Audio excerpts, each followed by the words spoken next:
Hi, I'm Austin Hayford, and today on Milwaukee's Entertainment History, we'll be taking a closer look at the Pabst and Oriental Theater. So stay tuned.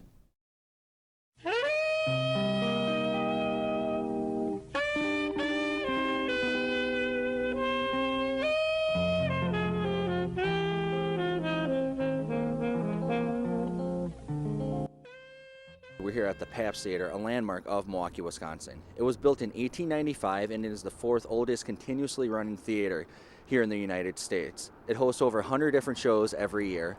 Well, let's go inside and take a peek tonight.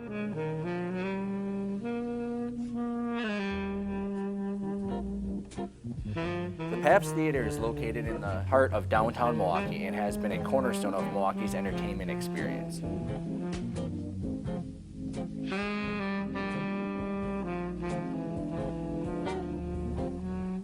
It is eloquently decorated in classical style that pleases guests to this day.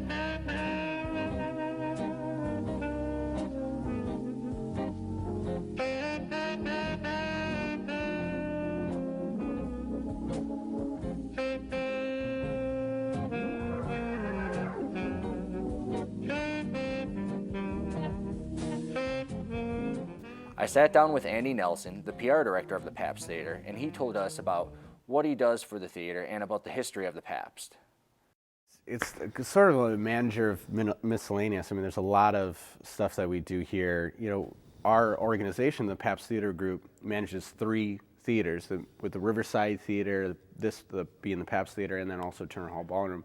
So over a course of a year, we have up to 400 shows that we do each year. So a lot of events that we put on 365 days a year. So I work with all those publicists of that comedian or that musician or that artist, and as they're coming to Milwaukee, and try to get them as much publicity here in the city. So I work with obviously all the media outlets, from TV to print to radio as well. So that's a big part of my day-to-day job. But then the other thing that I personally love the most is our organization is really entrenched in the city's development. And the city I've been lucky enough to live through this renaissance that's been happening in the city of Milwaukee over the last 10 years, and all the positive growth. And we are a big part of that. So I sit on a lot of, boards and marketing committees and things like that, and trying to help not just our venues, but kind of push the whole city forward and keep that energy going. Okay. So there's a lot of events going on. So we work with each one of those bands or comedians or artists have a specific publicist that I work with to try to get as much publicity here in the city. So I work with obviously all the media outlets, from TV to print to radio as well. So that's a big part of my day-to-day job. But then the other thing that I personally love the most is our organization is really entrenched in the city's development. And the city I've been lucky enough to live through this renaissance that's been happening in the city of Milwaukee over the last 10 years, and all the positive growth. And we are a big part of that. So I sit on a lot of, boards and marketing committees and things like that, and trying to help not just our venues, but kind of push the whole city forward and keep that energy going. Milwaukee is really lucky in the fact that, like during the 70s, all cities across the country were tearing down their historical buildings and putting up shopping malls and things like that. That's why when you go to really great cities like Minneapolis, but there's not a lot of historic architecture there. Milwaukee had a mayor during the 70s that really helped save a lot of our historic buildings and kind of has left what Milwaukee is today.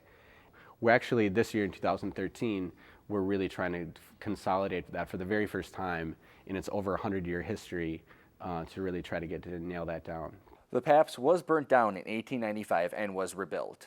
And then it burnt down, and then Captain Frederick Pabst over in Europe heard of this, okay. And the legend goes that he wired a line that said "rebuild at once." Right. And so then there's some discrepancy of how long that took, but it was a very fast process nonetheless. Some say it was like 6 months, some say it's about 11 months. Not exactly sure where in my research, but nonetheless, it was less than a year. They built much of what you see here today, which is absolutely insane to me. Right. And they did that since it was a fire that had burnt down the original theater that was here on this same spot. Came along with it many great innovations of that day, to the fact that the Paps Theater was was the first electric theater, also the first theater to have air conditioning, and which seems, no big deal today, but that was a huge deal this time. And when they say air conditioning, but what it actually was like behind us here, there were these huge vents with just massive blocks of ice and fans behind them. And so, it was the first theater to have that. And so to have these, here in Wisconsin, the absolutely insane hot days that we can have in the summer, it must have been incredible for people to go in this room and just, feel that air conditioning. Right. And also, there's not, other than the stage, there's not one piece of wood in this theater. It has a pretty interesting history at its very, very start. So when it started, being Captain Friedrich Pabst, from Germany, of obviously the Pabst brewing family, there was only German productions here. So there was actually students that came down with a cannon and faced it at the Paps Theater, and were protesting the fact that they were going to have any more German productions here. Okay. They needed to stop that immediately, or else they were going to blow up the Paps Theater. The reason we're different, and the reason we're different, frankly, not just here in Milwaukee, but across the entire country, is because we have 3 venues that are all national historical landmarks. They're all, like 100 years old, and are also kept up really well. And so we have brought in, these venues were existing without us, but we brought life into them, and we also brought money into them. And so, we're a nonprofit because we've taken over these old historical landmarks, and we're, operating them in that sense. But we're also very successful in the shows that we do, and all the money that we make goes back into, a lot of the money that we make goes back into the theaters and the upkeep of them. And anyone that goes to a theater at the Riverside or the Pabst or Turner can see that's where the money is going. And so that we take a lot of pride into that. And then to go even beyond that, what really makes a difference is the person-to-person interaction that we have. Because with the bands that come through, with the artists that come through, and the comedians that come through, life that maybe the people watching right now don't know is that backstage life isn't as exciting as maybe you've seen in the movies. In reality, every single place across the country that artists go to, they're met with a table, maybe some paper plates, and maybe some food that was bought at some store somewhere, or they just give them money and so go get dinner somewhere else.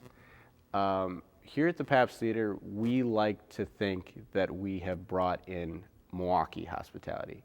And we have totally transformed, and other venues across the country are taking a look at what we're doing, because we didn't look at hospitality and bringing people into our theaters as a way to save money by saying, oh, we're not going to spend money on that. We have an Altera barista backstage, so literally when artists come in, they're handed a coffee that was brewed here in Milwaukee, and something that is, just inherently Milwaukee. And so people, like Steely Dan and people from like Wilco have Altera coffee like shipped out to their houses where they live in the country. And then we also have these like old arcade games backstage, and we have an executive chef and a pastry chef that are making, we're totally spoiled here at the Paps. We're like, this food that they make is absolutely insane, and they make like little cakes, like personalized cakes for each artist that comes through, saying welcome to Milwaukee. We have a phenomenal record collection back there, so they can listen to records that they love. And every time that there's a show that's happening there, there's people thanking the amazing hospitality staff that we have, that just creates a home for these artists. So where usually they're sitting on their bus and just having fun there, but this is something creating a new experience for them, and really, really, really sets Milwaukee apart across the entire national scale. I think back to, this is probably the thing that I think of the most. This was before I took over as PR director here. I was working in the marketing office, and my ultimate band is the Talking Heads. So back about 4 years ago, we had David Byrne here at the Paps Theater, and I was working in my office, and all of a sudden I hear David Byrne's his song "Air" that came on, that he had on with the Talking Heads, and I had never heard that song performed live, and it was just during the day, and he was sound checking on stage, and so I walked into the theater, and sometimes working here you forget what a beautiful place you're working in. And I walked in, and I was the only person in the theater except for the band on stage, and he was performing this song, and I later found out that night that he had not performed that song since going solo. So the last time he performed that was like in the 80s. Okay. So like for me, that was like such an awesome, like geeky music experience. And I hope in some way that, you know, that bringing David Byrne to Milwaukee of the Talking Heads wasn't possible 10 years ago. And the fact that I'm able to work for an organization, be a part of an organization that is bringing experiences like that for people that make them proud of the city that they live in, and give them experiences that take them outside of their daily lives and maybe inspire them, bring them happiness, maybe make them cry. Like that's the stuff that I want to be a part of, and it's moments like that. That was one specifically for me, but I hope there's many others that people have had that have come through our venues and have had that same experience. Yeah, so I mean, it became an official landmark. You know, it's become that place. You know, to relate it to my original story of how my fascination with this theater began before I even worked here, was sitting in that chair on the balcony and watching this incredible music artist perform on stage and be so impassioned and choose to come here to my city. And, you know, that was very influential for me. And so to have that all happen in this official historical landmark was very influential to me, and I feel like I'm embellishing the story, but I'm not. It made me feel more impassioned about the historic nature of the city, all the historic buildings in the city, and wanting, you know, to make sure that those are held close in our city and held up, so other young people can kind of have the same experiences that I did. And that concludes our interview today. Again, thank you for spending your time with us, going over everything with the Paps history. Really enjoyed having your company today. Hope to see you again in the future. Absolutely. Out at a show sometime. Our next stop is the Oriental Theater, one of Milwaukee's oldest and most recognizable movie theaters. It is located on the east side of Milwaukee and is still, 86 years after its opening, a destination for Milwaukee cinephiles.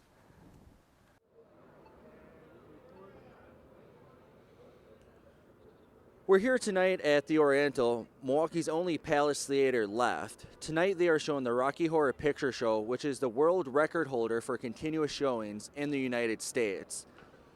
It is very chilly and cold tonight as everyone's lining up waiting to get inside. The show doesn't start till midnight, but they have quite the line so far, and it's gonna grow. I sat down with a local author who specializes in the history of movie theaters. I'm here with Larry Whiting today, acclaimed author of 4 different books about Milwaukee cinemas. One, for example, Silver Screens. He also has 3 other books. Very, very knowledgeable resource on Milwaukee's movie theaters. Thank you for being here today. Thanks for having me. So the Oriental opened up in 1927. Mm-hmm. It was part of the Sachs Brothers chain, and the Sachs Brothers were Irish immigrants who came to America, I think, in the pre-1900s, and did a lot of things before they hit on the movies. And they were lucky enough to come along in about 1902 or 1903 when that was a wide open frontier, and they stumbled into it. 25 years later, they had become successful enough that the Oriental was just another theater, a big theater in their chain. So admission at the time, when they opened up, it was 40 cents. So is that kind of steep at the time, or was that normal compared to all other movie theaters? It was normal compared to comparable theaters. Okay. 2,000-seat movie palaces would be charging the premium rate. Okay, but it's no different than if you go to see a film at Mayfair. It's $10. Right. The one thing is interesting is the movie admission has always kept pace with the times. Inflation. Yeah, Yeah. and it's not disproportionate. Some things have gotten disproportionately out of hand, I think. Concert tickets, for example. You know, not too long ago, you could see a concert for $20 or $30, and you know now with all the stuff attached to it, sometimes it runs into the hundreds. You refer to the Oriental as a movie palace. What do you mean by that? A palace, because of the elaborate decor. Okay. You know, the fact that it wasn't just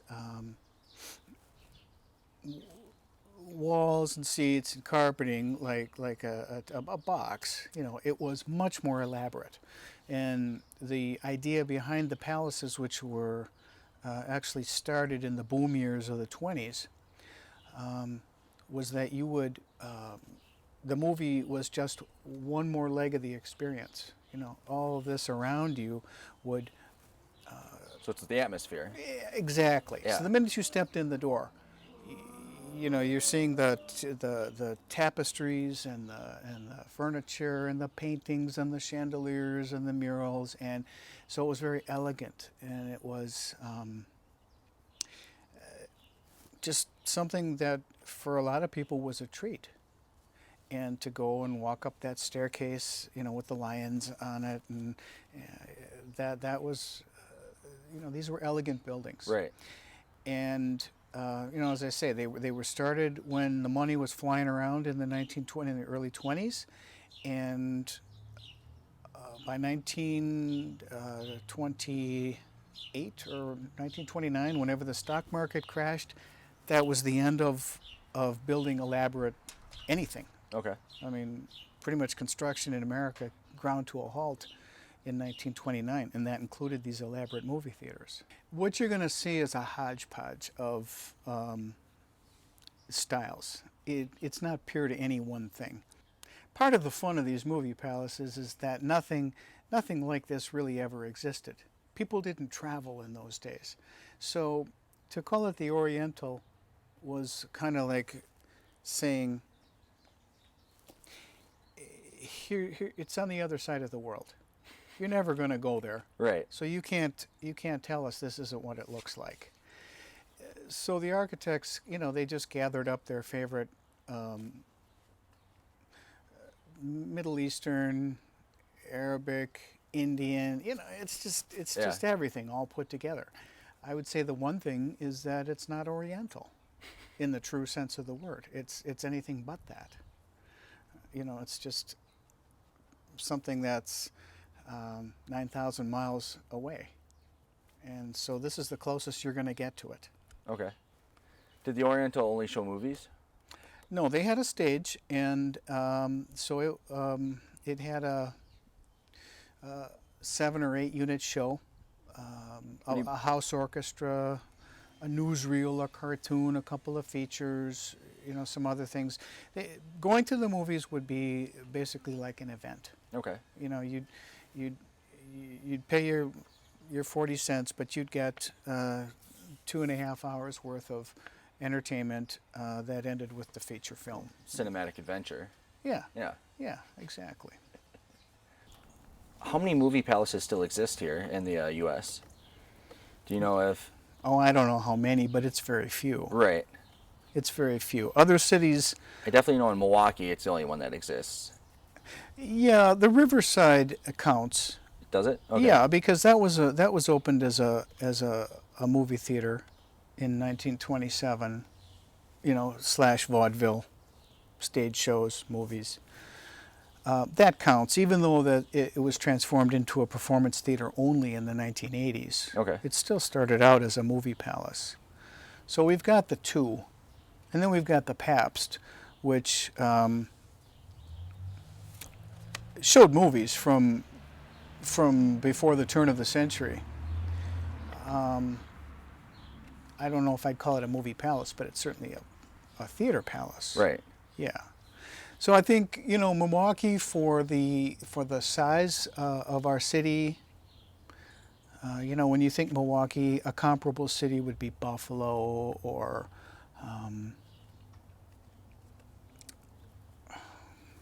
San Antonio, you know, something like that. Okay. We're a C or a D market as far as that goes. You know, the A markets being LA, Chicago, New York. The B right. markets are Minneapolis, you know, the next round of big cities. We're kind of like a C minus D plus market. Okay. So the fact that we have 3 operating restored theaters from the 20s or earlier is, I think it's unusual. You know, cities of our size are lucky to have 1. Right. Yeah, and you know, we talked about this a little bit before, but the reason that many of the movie palaces did not survive is simply because of the areas that they were built in to begin with. If Milwaukee's geography was not as it is, the Oriental would no longer be here. And the reason for that simply is that that area over there has remained unchanged for many, many, many, many years. It's kind of an artistic, bohemian, academic hub. And so it's never gone to seed the way the neighborhood directly on the other side of the river has gone. And so that's why the Oriental remains. Right. Otherwise, it would have fallen by the wayside, like the Egyptian, which was a luxurious movie palace at Capitol in Titonia, or the National, which was a palace at 27th and National, and the Venetian at 37th and Center. Right. Those are all gone. The dozen palaces or whatever that we have the one Right. left, and then the downtown one, the Riverside, but that's only because somebody with very deep pockets had the courage and the vision to save that theater, because it was pretty much on its last legs. Yeah. When they got a hold of it. It was Yeah, it got sold. They revamped it. New roof. yeah, it was what Quentin Tarantino would call the grindhouse. That's exactly what it was. Yeah. And we had another one of those on Wisconsin Avenue, the Grand. In its later years, the Grand was a grindhouse. Yeah. And so was the Riverside. And Still they were is. playing. Oh, the Grand has been closed for 20 years. Yeah. They've talked about reopening it No, recently. it'll never reopen. Never, never, never, never, never, never, never. Nope. So with the Oriental, fast forward, it's 1978. They started airing the Rocky Horror Picture Show, live action show, along with the movie. What can you tell me about that? Just that, you know, I don't care for the movie myself. I saw it once. Once was enough. I get the kitsch and the fun of going to something like that. People dressing up. People dressing up. It's a participatory event, and it's a see and be seen type thing, and I get that. What I'm most impressed with, though, is the longevity of the run. Definitely. Yeah, I mean, it's. I don't think anybody could have foreseen that it was still going to be doing this 3 decades later. Yeah. Or 4 decades later. Yeah, it's almost been running for pretty close to 4 decades now. Of all the cities still in Milwaukee for the last, 38, 40 years. It's crazy. Yeah. Yeah, it's unusual because this is not a particularly good town for films. We don't get a lot of things here that other cities get. Were bypassed. Partly because the market is not here, the support's not here. So the exhibitors don't want to play these pictures. And then the advent of home video toward the end of the 80s definitely put a dent in what could be shown at theaters in a town like this. And then the advent of cable and now on-demand and pay-per-view and all that type of thing. It is very hard to find what you would have used to call an art house film in Milwaukee, because they now open day and date on demand. Right. So the urgency to go out is no longer there. And even the Oriental and the Downer, which were the last of the art houses, they really don't play a lot of art movies anymore. They play the big art movies. Yeah, more blockbusters. The blockbuster art movies. Yeah. Yeah, and then they supplement with Skyfall and The Dark Knight and all that other stuff because that's where the money is. You got to bring in the income to keep it going. Yeah, and the money is at the vending stand. So that means the money is in the numbers of people that come to the theater. Right. Larry, thank you for letting us come to your house today, do this interview. I greatly appreciate it. Yep, anytime. No live bands have played at the Oriental for decades. That is until a recent concert from a local rock band, Fever Marlene, held an album release concert on the stage in the Oriental's main theater.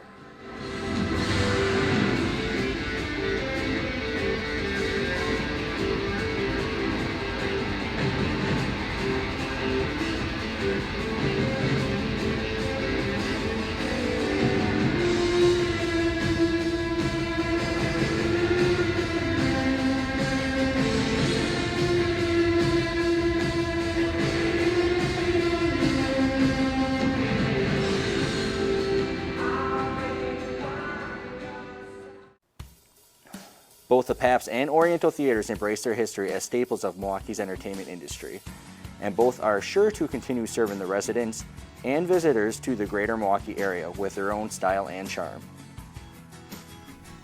Once again, I'm Austin Hayford, and thank you for watching Milwaukee's entertainment history. We'll see you next time.